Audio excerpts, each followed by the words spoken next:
Support WrestleTalk! Donate on Patreon. Jeff Hardy and Randy Orton qualify for the World Cup. Aiden English gets hacked, and Charlotte Flair hates video walls as much as she does Becky Lynch. Hi, I'm the other one, Luke Owen. Give us a subscribe and let us know what you thought of the show by leaving a comment below, which I'll reply to in the first 15 minutes of this video going live. And make sure you vote in the poll above my head to rate the show using this system: smack damn, smacktastic, smack bang in the middle, Ellsworthy, and a smack in the face. This is the 9th of October 2018 edition of Smackdown Live in about 4 minutes. The show opened right away with the SmackDown Women's Championship rematch between Becky Lynch and Charlotte Flair, with the added stipulation that if Becky gets herself DQ'd, she would lose the title. This was a really great match with lots of back and forth action, and was much better than their Super Showdown outing a few days ago. Flair had the match won on several occasions, but Lynch smartly kept rolling outside, eventually causing both women to get counted out. They continued to brawl up the ramp, and Charlotte speared Becky through the video wall on the stage. It looked awesome, and Flair came up with blood all down her hands, which only added to the realism. This wasn't just a solid match, but also a really good finish, as Paige announced later in the night that Becky and Flair will fight one more time in Evolution in the first ever last woman standing match.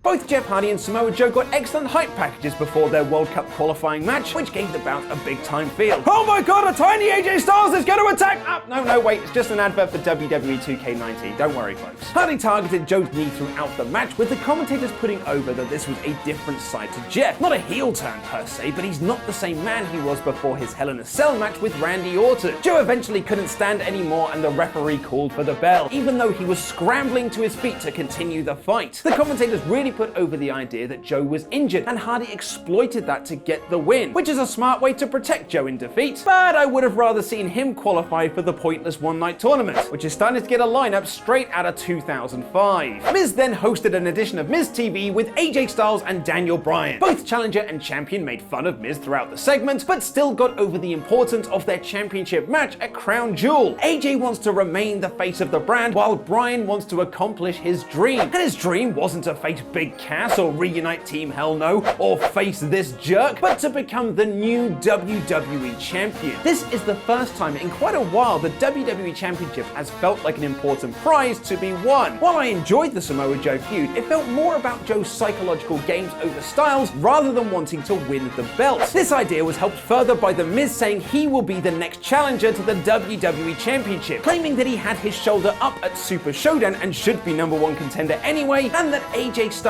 has made the title irrelevant, saying he's the reason it hasn't main evented a pay-per-view in months. He then brought out Shelton Benjamin for a match with Styles, and the two had a fine little match, but it was more of a backdrop to the bickering on commentary between Miz and Bryan. Styles won with a phenomenal forearm, and Bryan applauded him after the match. This was a really solid start to the build to their match at Crown Jewel, and at this point is by far the most interesting thing on that card. Aiden English came out to show us the director's cut of One Night in Milwaukee, which had extra footage we didn't see last week. It turns out what Lana said was, "I want you to know how much you mean to Rusev." Oh, it's kind of sweet, really. Aiden then put his hand on Lana's arm and cut the video off again. Ooh, more intrigue. I can't wait to see what happens next week. Sadly, this wasn't the end of the segment, as Lana and Rusev came down to reveal they had hacked Aiden's phone and showed the rest of the video, where Lana quickly turned down Aiden's advances. That was an anticlimactic ending to this story. Aiden then had the line of the night where he told Lana that his offer was still on the table. When you get bored of Rusev days, come have an Aiden night. Rusev then chased after English, who escaped up the ramp. I've been really enjoying this storyline over the last few weeks, but this felt like a premature ending. There was so much more that could have been milked from that video, so it's a real shame it's over so soon. It was announced that not only will Rey Mysterio return to SmackDown Live next week for SmackDown 1000, but he'll have a match against Shinsuke Nakamura in a World Cup qualifier. And if he wins that, this tournament really will have a mid-2000s feel. And speaking of feeling like something from 13 years ago, Randy Orton defeated The Big Show to qualify for the World Cup. No, really, that was the main event. Wasn't much of a match either, and a really damp ending to the show. At the start of this week's SmackDown Live, I was so on board to give it a smackdamn rating. I loved the Becky Lynch and Charlotte Flair match and their post-match angle, which took up a good 20 to 30 minutes of TV time. But aside from the AJ Styles and Daniel Bryan segment, this was a very middling and forgettable episode of SmackDown. I'm really not into this World Cup tournament, especially as it's clearly not being done to create or elevate a new star, and the early conclusion to One Night in Milwaukee was very disappointing. This week's SmackDown Live is unfortunately smack bang in the middle.